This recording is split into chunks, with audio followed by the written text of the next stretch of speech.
नमस्कार दोस्तों, आपका अपना चैनल हिंदी जंक्शन पर स्वागत है। मैं परवेश कुमार सिन्हा आज फिर आप लोगों के समक्ष एक महत्वपूर्ण वीडियो लेकर उपस्थित हुआ हूं। तो आप चैनल पे नए हैं तो चैनल को सब्सक्राइब कर दें और बेल आइकन को दबा दें ताकि मेरे आने वाले वीडियो का नोटिफिकेशन आपको मिलता रहे और दोस्तों में ज़्यादा से ज़्यादा शेयर करें। दोस्तों, आज का जो टॉपिक है वो बीपीएससी शिक्षक भर्ती जो आने वाली है 2.0 उसी के संबंध में है। अगर आप टीजीटी पीजीटी यानी 6 से लेकर 12 तक हिंदी विषय की तैयारी कर रहे हैं या फिर 6 to 8 का तैयारी कर रहे हैं या 9 to 10 का, चाहे तो 11 12 का, ये जो है सभी के लिए महत्वपूर्ण है क्योंकि सभी का सिलेबस लगभग मिलता जुलता है। तो ये सब चीज़ें लगभग सभी को पढ़ना है। तो इसमें जो है हिंदी की गद्य विधा यानी निबंध को देखेंगे। इसमें हम लोग हिंदी की गद्य विधा निबंध के बारे में जानेंगे कि कौन कौन से निबंध लिखे गए, उसके रचनाकार कौन हैं और कब उसका प्रकाशन हुआ, उसमें किसका चित्रण है। तो ये सारे बिंदुओं को हम लोग आज के टॉपिक में देखेंगे। तो चलिए बिना देर करते हुए आज के टॉपिक की तरफ बढ़ते हैं। दोस्तों, जैसा कि आप देख पा रहे हैं, हिंदी का गद्य विधा निबंध यानी इसमें हम लोग निबंध के बारे में जानेंगे। तो इसका पीडीएफ पाने के लिए आपको 249 रुपये का रजिस्ट्रेशन करवाना होगा। अभी तक जो नहीं करवाए हैं जल्दी से करवा लें क्योंकि समय आपको इसका और जितना क्लास हुआ है और होगा सभी का पीडीएफ आपके मोबाइल पे व्हाट्सएप पे भेज दिया जाएगा। तो जो रजिस्ट्रेशन नहीं करवाए हैं 249 रुपया पे फ़ोन करके अपना रजिस्ट्रेशन करवा सकते हैं और अपनी तैयारी को मजबूती प्रदान कर सकते हैं क्योंकि बीपीएससी जो एग्ज़ाम है ए स्टेट से बहुत ऊंचा लेवल का एग्ज़ाम है। तो आपको तैयारी बहुत अच्छे ढंग से करना होगा। उसके लिए आपको गहरी जानकारी रखनी होगी और जिसके लिए आपको पीडीएफ की ज़रूरत पड़ सकती है। तो आप लोग जो है जल्दी से रजिस्ट्रेशन करवाकर पीडीएफ प्राप्त कर सकते हैं। चलिए हम लोग टॉपिक को देखते हैं। हिंदी गद्य साहित्य की एक ऐसी विधा है, निबंध जो है गद्य साहित्य की एक ऐसी विधा है जिसमें लेखक किसी विषय या वस्तु के संबंध में अपने निजी विचारों का प्रतिपादन साहित्यिक शैली में प्रस्तुत करता है। निबंध का संबंध साहित्य के अतिरिक्त विज्ञान, दर्शन व इतिहास से भी होता है। हिंदी में साहित्यिक निबंधों का विकास आधुनिक काल से माना जाता है। आधुनिक काल से पूर्व गद्य में पुष्ट और प्रौढ़ परंपरा का अभाव था।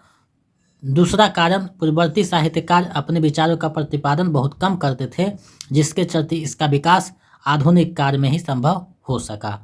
चलिए कुछ और बिंदु है उसको हम लोग देखते हैं। आचार्य शुक्ल ने हिंदी निबंधों की परंपरा का सूत्रपात भारतेंदु युग से स्वीकार किया है, जो सर्वथा उचित है। हिंदी में प्रथम निबंध एवं निबंधकार को लेकर काफ़ी मतभेद है।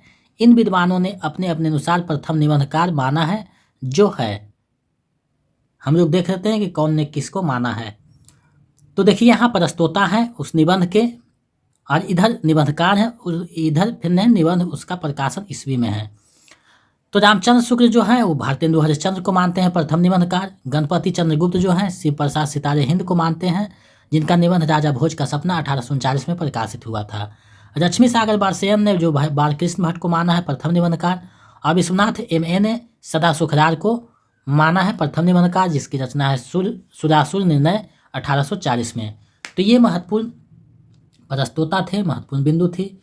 हो सकता है यहाँ से प्रश्न पूछ दे कि रामचंद्र शुक्ल ने प्रथम निबंधकार किसे माना है, तो आपको जवाब देना होगा।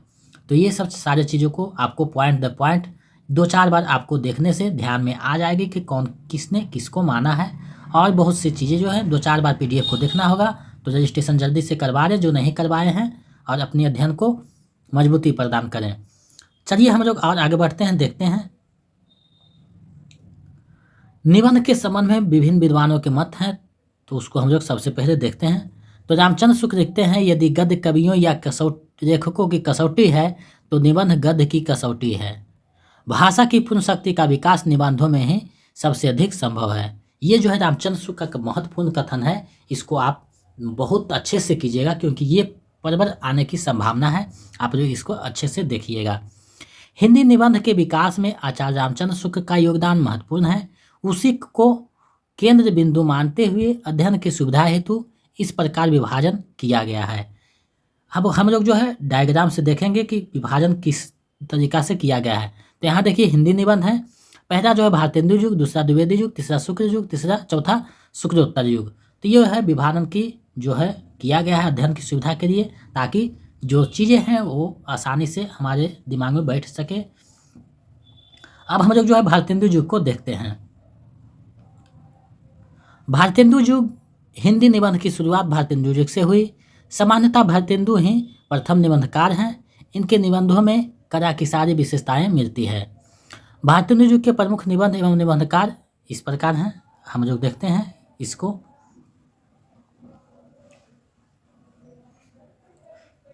यहाँ देखिए निबंधकार का जीवन 1 ईस्वी में है, यहाँ निबंध है।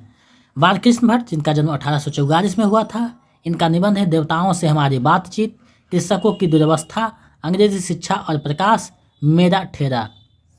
उसके बाद भारतेंदु हरिश्चंद्र जी आते हैं, जिनका जन्म 1850 में हुआ था, ये सारे ईस्वी सन में है। इनका जो प्रमुख निबंध है रामायण का समय, काशी, मणिकर्णिका। काशी और मणिकर्णिका जो है काशी बनारस से संबंधित है, जिसमें मणिकर्णिका एक घाट है, उसी पे ये लिखा गया है। कश्मीर कुसुम, बादशाह दर्पण, वैष्णवता और भारतवर्ष, पांचवें पैगंबर, भारतवर्षोन्नति कैसे हो सकती, दिल्ली दरबार दर्पण। तो ये जो है भारतेंदु का प्रमुख निबंध है, इसको 2-4 बार आप देखिएगा, दिमाग में आ जाएगा। उसके बाद प्रताप नारायण मिश्र हैं, जिनका जन्म 1856 में हुआ। इनकी जो निबंध है समझदार की मौत, ईश्वर की मूर्ति, सोने का डंटा, मच्छ, हाँ टाइपिंग मिस्टेक पर मुछ हो जाएगा, भौं दांत, यानी शरीर के हर एक अंग को लेकर ये जो है प्रताप नारायण मिश्र निबंध लिखे हैं। तो ये भी पूछा जा सकता है कि शरीर के प्रत्येक अंगों को लेकर किसने निबंध लिखा है, तो प्रताप नारायण मिश्र हो जाएंगे। उसके बाद राधा चरण गोस्वामी है, जिनका जन्म 1859 में हुआ। इनकी रचना है यमलोक की यात्रा। तो ये सारी रचनाएं आपको 2-4 बार पढ़नी होगी ताकि ध्यान में रह सके। अगला जो बिंदु है वो द्विवेदी युग है, तो हम लोग द्विवेदी युग को देखते हैं। हिंदी निबंध का द्वितीय जो उत्थान है द्विवेदी युग को माना जाता है। इस युग में महावीर प्रसाद द्विवेदी के निर्देशन में सिर्फ हिंदी का निबंध का ही नहीं बल्कि साहित्य की सभी विधा का परिमार्जन किया गया। इस युग में निबंध का दायरा काफ़ी बढ़ा, यानी पहले जो परंपरा थी उससे थोड़ा सा यहाँ परंपरा बढ़ जाती है, दायरा विस्तृत हो जाती है। तो हम लोग जो है देखते हैं कि द्विवेदी युग के प्रमुख निबंध एवं निबंधकार कौन हैं। इधर देखिए निबंधकार का जीवन काल है, इधर निबंध है, तो उसको हम लोग देखते हैं। तो महावीर प्रसाद द्विवेदी हैं, जिनका जन्म 1864 में हुआ था। संपत्ति शास्त्र, रसज्ञ रंजन, नाट्य शास्त्र, दंडदेव का आत्मनिवेदन, ये उनकी महत्वपूर्ण निबंध है, आप लोग इसको ध्यान में रखिएगा। आगे जो है बालमुकुंद गुण रखते हैं, जिनका जन्म हुआ है 1865 में। शिव शंभू के चिट्ठे, चिट्ठे और खत, इनकी प्रसिद्ध निबंध है शिव शंभू के चिट्ठे और खत। आगे जो है श्याम सुंदर दास हैं, जिनका जन्म 1875 में हुआ। इनकी रचनाएं हैं साहित्य की विशेषताएं, समाज और साहित्य, कर्तव्य और सभ्यता, साहित्य रोचन। पद्म सिंह शर्मा है, जिनका जन्म 1876 में हुआ। मुझे मेरे मित्रों से बचाओ, हिंदी के प्राचीन साहित्य का उद्धार। आगे अध्यापक पूर्ण सिंह आते हैं, जिनका जन्म 1881 में हुआ। इनकी रचना है आचरण की सभ्यता, मजदूरी और प्रेम, सच्ची वीरता, कन्यादान, पवित्रता। और आगे जब बढ़ते हैं तो चंद्र शर्मा गुलेरिया आते हैं, जिनका जन्म 1883 में हुआ। इनकी रचना है कछुआ धर्म, अमंगल के स्थान, मारे शिष मोही कुठाओं। तो ये जो है द्विवेदी युग के जो है प्रमुख रचना निबंध यानी निबंधकार थे, तो इसको हम लोगों ने यहाँ उद्धृत किया। यहाँ से एक प्रश्न पूछे गए थे पीजीटी में, आगे भी पूछे जा सकते हैं, तो आपको ये सारी चीज़ों को देखना होगा। आपका जो तैयारी है टीजीटी से नेट लेवल पर की जा रही है, तो आपको ये चिंता नहीं करने की बात है, क्योंकि हम लोग का जो केंद्र बिंदु है वो पीजीटी है, और पीजीटी का हम लोग तैयारी करेंगे तो टीजीटी आराम से निकल जाएगा, तो आपको ये चिंता करने की बात नहीं है। हम लोग जो है सारी चीज़ों को टॉपिक वाइज देखेंगे, बिहार टेक्स्ट बुक को भी पढ़ेंगे, ताकि हमारी गहरी जो है जानकारी है उसमें वृद्धि हो सके। और नोटिफिकेशन के बाद हम लोग जो है ज़्यादा से ज़्यादा प्रैक्टिस सेट करेंगे, और नोटिफिकेशन आने तक हम लोग का टॉपिक लगभग समाप्त हो सकता है, तो आप लोग इसको अच्छे से देखिएगा। हिंदी साहित्य का लगभग 5 से 6 टॉपिक और बचा हुआ है, तो उसको हम लोग देख लेंगे। उसके बाद जो है ग्रामर के कुछ टॉपिक देखेंगे, और उसके बाद जो है हम लोग डायरेक्ट SCRT बुक यानी बिहार टेक्स्ट बुक को देखेंगे। तो आपको चिंता करने की बात नहीं है, आपको जो है हम सभी चीज़ों को मुहैया करवाएंगे। आपके लिए हम जो है यहाँ मेहनत करते हैं ताकि आप लोगों को कोई भी चीज़ छूटे नहीं। और आप लोग से एक निवेदन है कि आप लोग जो नोट्स दिया गया है उसको अच्छे से अध्ययन करें, ताकि परीक्षा में आपको जो प्रश्न है वो आराम लगे। एकदम हल्का समझ में आए। तो आप लोग ज़्यादा से ज़्यादा जो है नोट्स का अध्ययन करें। नहीं समझ में आता है कोई बात नहीं, 1-2 बार पढ़ते रहें, आपको खुद ब खुद समझ में आने लगेगा और चीज़ें दिमाग में बैठने लगेगी। तो आप लोग जो है अच्छे से इसको पढ़ें। हम लोग जो है अब शुक्र युग को देखते हैं। तो आचार्य रामचंद्र शुक्र के जो पदार्पण से निबंध साहित्य को नया आयाम मिला। इस युग में हिंदी गद्य की भाषा में सृजनात्मक प्रयोग का कार्य आरंभ हुआ। निबंधकारों में देशभक्ति और राष्ट्र प्रेम की भावनाओं के साथ साथ मानवीय दृष्टिकोण को भी केंद्र में रहा। पूर्व के युगों की अपेक्षा इस युग में सृजनात्मक दृष्टि से निबंध के अधिक लक्षण स्पष्ट निर्मित हुए। तो ये जो यानी कि कहने का मतलब सीधा है कि जब शुक्र युग आया, यानी शुक्र युग जब आते हैं निबंध के क्षेत्र में, उनका जब निबंध रचना, निबंध के क्षेत्र में एक क्रांति आती है, एक प्रगति आती है, जिससे कि निबंध का क्षेत्र है काफ़ी व्यापक हो जाता है और सृजन का जो है दृष्टि बदल जाते हैं। तो हम लोग जो है अब शुक्र युग के जो प्रमुख निबंध एवं निबंधकार हैं उसके बारे में हम लोग देखते हैं। तो यहाँ आप लोग देख रहे हैं निबंधकार का जीवन काल ईस्वी में है, यहाँ निबंध है। तो सबसे पहले बाबू गुलाब राय हैं, जिनका जन्म 1888 में हुआ था। ठरुआ कौरव, फिर निराश क्यों, अध्ययन और आस्वाद, प्रीति भोज। जयशंकर प्रसाद आते हैं, जिनका जन्म 1889 में होता है। ये यथार्थवाद और छायावाद नामक लिखते हैं, रहस्यवाद, रंगमंच, रस, नाटकों में रस का प्रयोग, नाटकों का आरंभ। तो ये जो निबंध है ये जयशंकर प्रसाद का है। उसके बाद चतुर्सेन शास्त्री आते हैं, जिनका जन्म 1891 में हुआ। इनकी रचना अंतःस्थल, तरांगनी, मरी, खार की हाय। आगे हम लोग बढ़ते हैं, कुछ और निबंध है उसको देख लेते हैं। निराला जब आते हैं तो इनकी रचना है प्रबंध प्रतिमा, प्रबंध प्रतीक्षा, प्रबंध पूर्णिमा, चाबुक, चयन, प्रबंध पदम। उसके बाद सुमित्रानंद पंत आते हैं, जिनका जन्म 1900 में हुआ। इनकी रचना है प्रकृति का अंचल, विकास सूत्र और अंतः संघर्ष, नव मानवता का स्वप्न। अंत में महादेवी वर्मा जो आते हैं 1907 ईस्वी में, देखते हैं छंदा, साहित्यकार की आस्था, संभाषण, भारतीय संस्कृति के स्वर, शंकर पिता। तो ये जो इनकी महत्वपूर्ण निबंध थी, निबंधकार थे, इसको मैंने यहाँ प्रस्तुत किया। आप लोग को 2-4 बार पढ़ना होगा ताकि आप लोगों के दिमाग में आराम से इसको जो है बैठ जाए और विकल्प देखते हैं आप लोग आंसर अच्छे से कर सकें। तो इसको आप लोग अच्छे से देखिएगा। अंत में जो है शुक्रोत्तर युग आता है, यानी शुक्र जी के बाद का युग। तो इसमें जो है स्वतंत्रता के बाद हिंदी निबंध के क्षेत्र में काफ़ी व्यापक विस्तार हुआ, जिससे निबंध की लोकप्रियता काफ़ी बढ़ी। इस युग में कई प्रकार के निबंध लिखे गए जो हिंदी गद्य साहित्य को समृद्ध किया। इस युग में मुख्यतः 4 निबंध श्रेणियों का उदय हुआ, जिसमें ललित निबंध, व्यंग्यात्मक निबंध, ग्रामीण चेतना निबंध और विचार या चिंतन प्रधान निबंध है। विभिन्न श्रेणियों में उसके प्रमुख निबंधकार जो है इस प्रकार हैं, देखते हैं कौन कौन से शैली के निबंधकार कौन कौन हुए। तो सबसे पहले ललित निबंध है, जिनके रचनाकार हजारी प्रसाद द्विवेदी हैं, रामवृक्ष बेनीपुरी जी हैं, विद्यानिवास मिश्र हैं, कुबेर नाथ राय हैं, कन्हैया मिश्र प्रभाकर हैं, शिव प्रसाद सितारे हिंद हैं इत्यादि। उसके बाद व्यंग्यात्मक निबंध है, जिसके जो है हरिशंकर प्रसाद प्रमुख हैं, प्रभाकर माचमे हैं, अमृत राय हैं, श्रीराज शुक्र हैं, शरद जोशी हैं, नरेंद्र कोहली हैं तथा ज्ञान चतुर्वेदी हैं। आगे हम लोग बढ़ते हैं तो ग्रामीण चेतना का निबंध आता है, जिसमें रामदरस मिश्र, विवेक की राय, कृष्ण बिहारी मिश्र, श्री राम परिहार तथा अष्टभुजा प्रसाद शुक्र है। उसके बाद विचार या चिंतन प्रधान निबंध है, जिसमें रामधारी सिद्धिनकर, अज्ञे, रामविलास शर्मा, भागीरथ मिश्र, विजयेंद्र स्नातक, डॉक्टर नगेंद्र, अमृतराज, नामवर सिंह, धर्मवीर भारती, निर्मल वर्मा, विश्वनाथ प्रसाद तथा पुरुषोत्तम अग्रवाल हैं। और यहीं पे जो है रामचंद्र शुक्र भी इसमें कुछ निबंध लिखे हैं विचार प्रधान में। आगे जो है हम लोग देखते हैं शुक्रोत्तर युग के जो प्रमुख निबंध हैं एवं उसके निबंधकार हैं उसको हम लोग देख लेते हैं।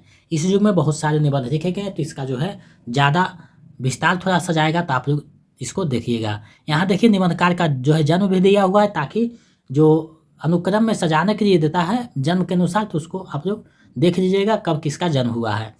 तो रामवृक्ष बेनीपुरी का जन्म 1899 में होता है। इनकी रचना है गेहूँ और गुलाब, बंदे बानी विनायको। यश पाल आते हैं तो इनकी रचना है न्याय का संघर्ष, बात बात में बात, देखा सोचा समझा, चक्कर परब। जैनेन्द्र कुमार का जन्म 1905 में हुआ। इनकी रचना है जड़ की बात, साहित्य का श्रेय और प्रेय, सहमय और हम।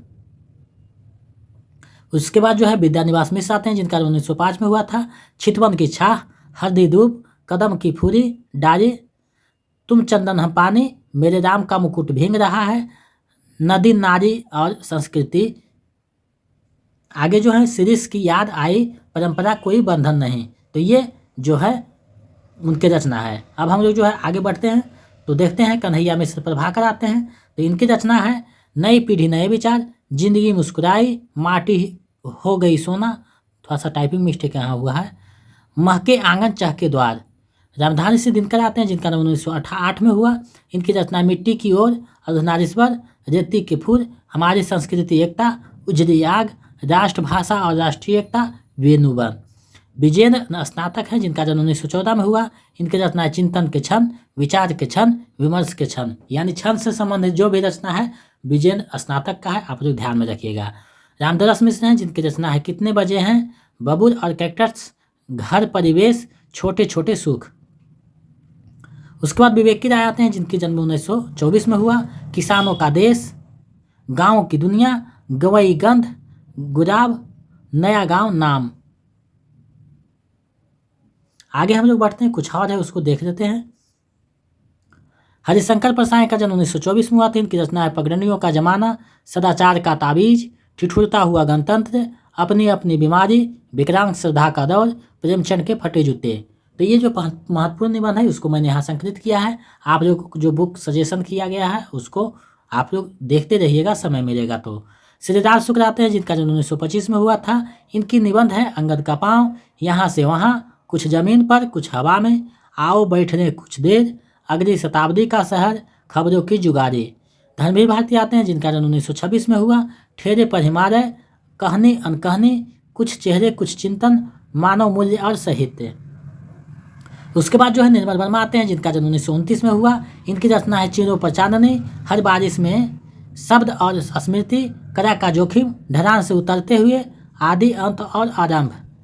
उसके बाद शरद जोशी आते हैं जिनका जन्म 1931 में हुआ। इनकी रचना जीप पर सवार इनिया, ये महत्वपूर्ण निबंध है। राह किनारे बैठ, यत्र तत्र सर्वत्र। उसके बाद जो है कुबेर नाथ राय आते हैं जिनकी रचना प्रिया नीलकंठी, रस आकेठक, गंध मादन, विषाद योग, निषाद बांसुरी, पर्ण मुकुट, महाकवि की तर्जनी। अंत में जो है महादेव नरेंद्र कोहलिया हैं जिनका जन्म 1940 में हुआ था। इनकी रचना एक और रार तिकोन, जमाने का अपराध, आधुनिक लड़के की पीड़ा, आत्मा की पवित्रता और गणतंत्र का गणित। तो ये जो है महत्वपूर्ण निबंध था जो हम लोगों ने देखा। अब जो है निबंध के क्षेत्र में जिनको प्रसिद्धि मिली है तो कुछ जो है हिंदी के प्रमुख निबंधकार हैं उसको हम लोग देख लेते हैं। तो सबसे पहले रामचंद्र शुक्ल आते हैं। इनका जन्म 1884 ईस्वी को तथा मृत्यु 1941 ईस्वी को हुई। साहित्य शुक्ल जी का पहला निबंध है जो सरस्वती पत्रिका 1904 में प्रकाशित हुई, यानी साहित्य जो है इनकी प्रसिद्ध निबंध है। भाषा शैली के आधार पर शुक्ल को कलात्मक निबंध का जन्मदाता माना जाता है। शुक्ल जी का निबंध चिंतामणि 4 भाग में प्रकाशित है। चिंतामणि भागवत प्रथमता जो है विचार विधि नाम से 1930 ईस्वी में प्रकाशित हुआ। इसमें कुल 17 निबंध वर्तमान में संकलित हैं। अब हम लोग जो है चिंतामणि के जो 4 भाग प्रकाशन हुए उसका प्रकाशन वर्ष, संपादक और भाग देख लेते हैं। तो भागवत के जो है संपादक रामचंद्र शुक्ल हैं जो 1939 में प्रकाशित हुआ। चिंतामणि भाग 2 के जो संपादक है विश्वनाथ प्रसाद मिश्र हैं जिसका प्रकाशन 1945 में हुआ। चिंतामणि भाग 3 का प्रकाशन 1983 में हुआ जिसके संपादक हैं नामवर सिंह। चिंतामणि भाग 4 का प्रकाशन जो है 2004 में हुआ जिसके संपादक कुसुम चतुर्वेदी और ओम प्रकाश सिंह हैं। रामचंद्र शुक्ल के प्रसिद्ध निबंध हैं भाव या मनोविकार, श्रद्धा भक्ति, रज्जा और ग्राने, लोभ और प्रीति, कविता क्या है, काव्य में लोक मंगल की साधनावस्था इत्यादि। तो यहाँ से भी जो प्रश्न पूछे जा सकते हैं कि लोभ और प्रीति किसका प्रसिद्ध निबंध है, तो आप लोगों को ये सभी जो है महत्वपूर्ण है। आप लोग इसको अच्छे से अध्ययन कीजिए और अपनी तैयारी को गति प्रदान कीजिए क्योंकि आपका जो तैयारी है ये स्टेट से बहुत ज़्यादा मेहनत करने की आवश्यकता है। आपको समय बहुत कम है और चीज़ें ज़्यादा पढ़नी है, तो आप लोग जो है 1.5 महीना तपस्या की तरह पढ़िए। उसके बाद ज़िंदगी खुद ब खुद खुशनुमा हो जाएगा। अब जो है हम लोग देखते हैं हजारी प्रसाद द्विवेदी को। उनका जन्म जो है 1907 ईस्वी में तथा मृत्यु 1979 ईस्वी में हुआ था। ये हिंदी के प्रमुख जो है ललित निबंधकार हैं। हिंदी निबंध को कल्पना और साहित्य के अद्भुत विस्तार में मुक्त करने वाले निबंधकारों में आचार्य हजारी प्रसाद द्विवेदी का स्थान सर्वोच्च है। इन्होंने निबंध को व्यक्ति की स्वाधीन चिंता की उपज कहा है। ये महत्वपूर्ण पंक्ति है, इसको ध्यान में रखिएगा। हजारी प्रसाद द्विवेदी के निबंध संग्रह जो प्रमुख है उसको हम लोग देख लेते हैं। अशोक के फूल का प्रकाशन 1948 में हुआ था, कल्पलता का 1951 में, मध्यकालीन धर्म साधना 1952 में, विचार और वितर्क 1957 में, विचार प्रवाह 1959 में, कुटज 1964 में, साहित्य सहचर 1965 में, आर्योक पर्व 1972 में। आर्योक पर्व के लिए जो है इन्हें 1973 ईस्वी का साहित्य अकादमी पुरस्कार दिया गया। द्विवेदी जी के जो प्रमुख निबंध हैं अशोक के फूल, बसंत आ गया, एक कुत्ता और एक मैना, नाखून क्यों बढ़ते हैं, कुटज, शिरीष के फूल इत्यादि। रामस्वरूप चतुर्वेदी का कथन है कि विचारों की तेजस्विता और कथन राजित का अपूर्व सामंजस्य उनके निबंधों में समाहित है, जैसे कबीर और रविन्द्रनाथ दोनों एक जगह मिल जाएं। तो ये जो कथन प्रमुख है उसको आप लोग ध्यान में रखिएगा किसका कथन है, क्योंकि कथन भी पूछा जा सकता है। तो आप लोग को एक एक जो पॉइंट है आपको ध्यान में रखना होगा। निबंध से संबंधित कुछ महत्वपूर्ण बिंदु है उसको हम लोग अब देख लेते हैं। तो रचित निबंध को रमेश शाह ने आत्मनिबंध कहा है। त्रिशंकु अज्ञेय का पहला निबंध संग्रह है तथा कुट्टी चाटन इनका रचित निबंध है। रामधारी सिंह दिनकर को उनकी संस्कृति के 4 अध्याय के लिए 1959 ईस्वी का साहित्य अकादमी पुरस्कार दिया गया। श्रृंखला की कन्या महादेवी वर्मा का ऐसा निबंध है जिसमें स्त्री के लिए पहली बार सामाजिक बंधनों को तोड़कर आत्मनिर्भर बनने का साहस दिया है। यमलोक की यात्रा निबंध राधाचरण गोस्वामी ने स्वप्न शैली में लिखा है। उत्तराखंड की समृद्धि राजा श्रीनिवास दास के निबंध है। इसमें भारतीय गौरव और वर्तमान दुर्दशा का व्यापक चित्रण किया गया है। रामचंद्र शुक्ल ने भारतेंदु को हिंदी का अस्टिल तथा प्रताप नारायण मिश्र को हिंदी का एडिशन कहा है। तो ये जो महत्वपूर्ण बिंदु था मैंने आप लोगों को बताया। तो अब जो है हम लोग इससे संबंधित MCQ जो महत्वपूर्ण है उसको हम लोग देख लेते हैं ताकि हमारा जो तैयारी है संपूर्णता को प्राप्त कर सके। तो चलिए हम लोग MCQ को देखते हैं। तो पहला प्रश्न है, इनमें से किस लेखक के निबंध रचित निबंध विधा के प्रस्थान बिंदु हैं, यानी प्रस्थान बिंदु बने। आपको बताना है इनमें से जो किसका निबंध विधा के प्रस्थान बिंदु बने हैं। ये जो प्रश्न है TGT में पूछा जा चुका है पिछले बार BPSC TGT में, तो मैंने वहीं से ये प्रश्न को समाहित किया है। तो आप लोग इसका अच्छे से जवाब दीजिए, इसका सही आंसर क्या होगा।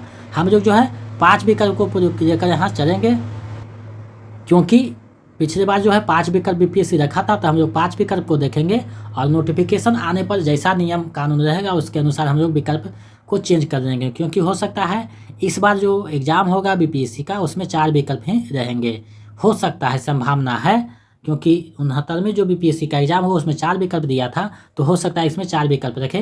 तो हम लोग को तैयारी जो है अच्छी ढंग से करनी है ताकि 4 विकल्प आने पर बहुत आसान दिखे प्रश्न। तो इसका जो सही आंसर है विकल्प ख हो जाएगा। हजारी प्रसाद द्विवेदी रचित निबंध के जो है प्रस्थान बिंदु यानी शुरुआत बिंदु माने जाते हैं। चलिए नेक्स्ट प्रश्न को देखते हैं। दूसरा प्रश्न है, वंदे वाणी विनायक को निबंध संकलन के रचयिता कौन है। वंदे वाणी विनायक को निबंध संकलन के रचयिता कौन है आपको बतानी है। विकल्प आपके सामने है, सही विकल्प ढूंढना है। तो इसका जो सही आंसर है विकल्प ग हो जाएगा। रामवृक्ष बेनीपुरी जी हैं वो निबंध के संकलन करता। चलिए नेक्स्ट प्रश्न देखते हैं। तीसरा प्रश्न है, निम्नलिखित में से कौन सा निबंध धर्मवीर भारती का है। निम्नलिखित में से कौन सा निबंध धर्मवीर भारती का है आपको बतानी है। विकल्प आपके सामने हैं, तो ऊपर आपको बताया गया है। अगर अध्ययन किए होंगे तो आप लोग सही जवाब दे पा रहे हैं। विकल्प घ होगा।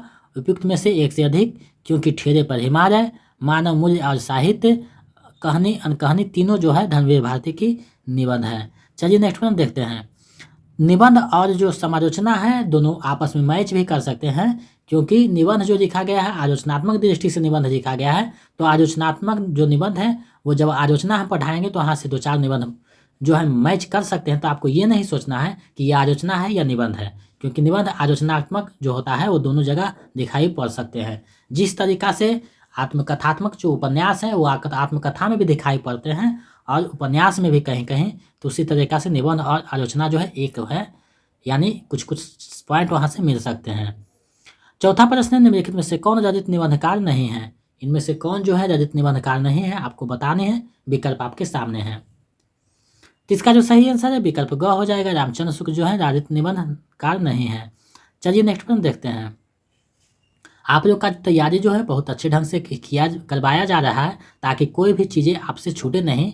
और मेरे नोट्स में हो सकता है कहीं टाइपिंग मिस्टेक हुआ हो, तो आपको जो जहाँ कहीं लगता है कि यहाँ सुधार की आवश्यकता है तो प्रिंट जो कॉपी आप लोग करवाए हैं वहाँ सुधार कर लें ताकि कोई भी संदेह ना रहे, क्योंकि टाइपिंग मिस्टेक में हो सकता है कि कहीं हमसे छूट गया हो, क्योंकि हम जब देते हैं तो 1-2 बार देखते हैं, हो सकता है वहाँ से भी दिखाई ना दिया हो, तो कहीं छूट गया होगा, मिस्टेक होगा, तो उसको आप लोग को जो है दिखे कि ये नहीं हो सकता है, तो आप लोग उसे सुधार कर दें, क्योंकि 1-2 जगह हमें गलती समझ में आया है, तो आप लोग खुद पढ़िएगा तो समझ में आ जाएगा, तो उसको सुधार दीजिएगा। 5वां प्रश्न है, यदि गद्य कवियों या लेखकों की कसौटी है तो निबंध गद्य की कसौटी। भाषा की पूर्ण शक्ति का विकास निबंधों में ही सबसे अधिक संभव है। निबंध के संबंध में यह कथन किसका है? ऊपर हम लोग इसका अध्ययन कर चुके हैं, आप लोग सही जवाब दे पा रहे हैं। इसका जो सही आंसर है विकल्प का हो जाएगा, रामचंद्र शुक्ल का ये कथन है। चलिए नेक्स्ट प्रश्न देखते हैं। चौथा प्रश्न है, निम्नलिखित में से कौन सा निबंध संग्रह हजारी प्रसाद द्विवेदी का नहीं है? निबंध का संग्रह कौन सा है हजारी प्रसाद द्विवेदी का नहीं है, आपको बताना है। विकल्प आपके सामने है। तो इसका जो सही आंसर है विकल्प अंगा हो जाएगा। उपयुक्त में से कोई नहीं, क्योंकि आयोग पर विचार वितर्क और विचार प्रवाह तीनों जो है हजारी प्रसाद द्विवेदी का है और इसमें नहीं पूछा है, तो उपयुक्त में से कोई नहीं हो जाएगा। चलिए नेक्स्ट प्रश्न देखते हैं। 7वां प्रश्न है, निम्नलिखित में से चिंतामणि भाग 3 निबंध संग्रह के संपादक कौन है? चिंतामणि भाग 3 निबंध संग्रह के संपादक कौन है, आपको बताना है। विकल्प आपके सामने है, सही विकल्प ढूंढना है। तो ऊपर हम लोग इसको देख चुके हैं, इसका सही आंसर आप लोग दे पा रहे हैं। विकल्प ग सही हो जाएगा, डॉक्टर नामवर सिंह। चलिए नेक्स्ट प्रश्न देखते हैं। 8वां प्रश्न है, हिंदी का प्रसिद्ध निबंध अशोक के फूल तथा शीर्ष के फूल के रचनाकार कौन है? अशोक के फूल तथा शीर्ष का फूल निबंध के रचनाकार कौन है, आपको बताना है। विकल्प आपके सामने है, सही विकल्प ढूंढना है। तो इसका जो सही आंसर है विकल्प अंगा हो जाएगा। उपयुक्त में से कोई नहीं, क्योंकि इसका जो रचनाकार है हजारी प्रसाद द्विवेदी हैं। तो हजारी प्रसाद द्विवेदी हो जाएंगे, इसके रचनाकार हैं, इसी उपयुक्त में से कोई नहीं हो जाएगा। चलिए नेक्स्ट प्रश्न देखते हैं। 9वां प्रश्न है, इनमें से कौन सा निबंध कुबेरनाथ राय का नहीं है? इनमें से कौन सा निबंध कुबेरनाथ राय का है, कौन सा निबंध कुबेरनाथ राय का है, आपको बताना है। विकल्प आपके सामने है। इसका जो सही आंसर है विकल्प घ हो जाएगा। उपयुक्त में से एक से अधिक, क्योंकि रस आखेटक, गंधमादन, प्रिय नीलकंठी तीनों जो है उन्हीं की रचना है, तो सही विकल्प घ हो जाएगा, एक से अधिक। चलिए इस वीडियो का अंतिम और 10वां प्रश्न देख लेते हैं। 10वां प्रश्न है, व्यंग्यात्मक निबंध के लिए कौन प्रसिद्ध है? व्यंग्यात्मक निबंध के लिए कौन प्रसिद्ध है, आपको बताना है कि कौन से जो है ज़्यादा व्यंग्यात्मक निबंध लिखे हैं। तो इसका जो सही आंसर है विकल्प ग हो जाएगा। हरिशंकर परसाई प्रसिद्ध है, हरिशंकर परसाई जो है व्यंग्यात्मक निबंध ज़्यादा लिखे हैं, तो इसे आपको ध्यान में रखना होगा। तो ये जो महत्वपूर्ण MCQ और टॉपिक था मैंने आप लोगों के समक्ष प्रस्तुत किया। हमें आशा ही नहीं पूर्ण विश्वास है कि आपकी तैयारी को गति प्रदान कर देगा और उसमें जो है पौबारह करेगा। तो आप लोग जो है इसको अच्छे से देखें और जो है अपनी तैयारी को मजबूती प्रदान करें, क्योंकि BPSC एग्ज़ाम जो है हाई लेवल का एग्ज़ाम है, तो आप लोग इसको अच्छे से तैयारी करें ताकि कोई भी चीज़ आपसे छूटे नहीं।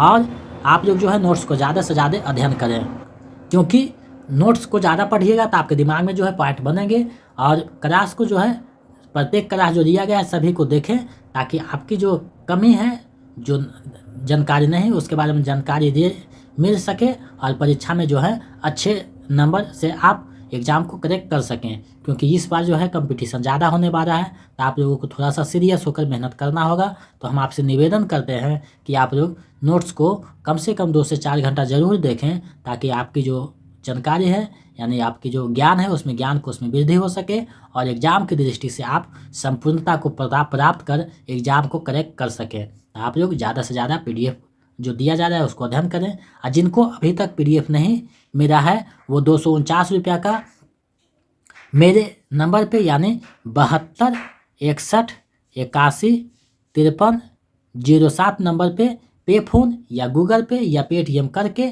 जो है उसका स्क्रीनशॉट लेकर यही नंबर पे जो है आपको व्हाट्सएप कर देना है। तो इधर से आपको PDF जितना अभी तक क्लास हुआ है और जितना होगा सारा का PDF, और जितने प्रैक्टिस शॉट हुए हैं और जितने होंगे सारा का PDF जो है आपको व्हाट्सएप पे मिलता रहेगा। तो आप लोग जो रजिस्ट्रेशन नहीं करवाए हैं जल्दी से रजिस्ट्रेशन करवा लें, और चैनल पे आप नए हैं तो सब्सक्राइब कर दें और दोस्तों में ज़्यादा से ज़्यादा शेयर करें, क्योंकि आप जब शेयर करते हैं तो हमें एक मोटिवेशन मिलता है और हम दुगने उत्साह के साथ आपके समक्ष वीडियो लेकर उपस्थित होते हैं। तो आप लोग ज़्यादा से ज़्यादा इसे जो है शेयर करें और जो नए हैं वो सब्सक्राइब करें। तो ऐसे ही सहयोग बनाए रखें। मिलते हैं एक नए वीडियो में। बहुत बहुत धन्यवाद।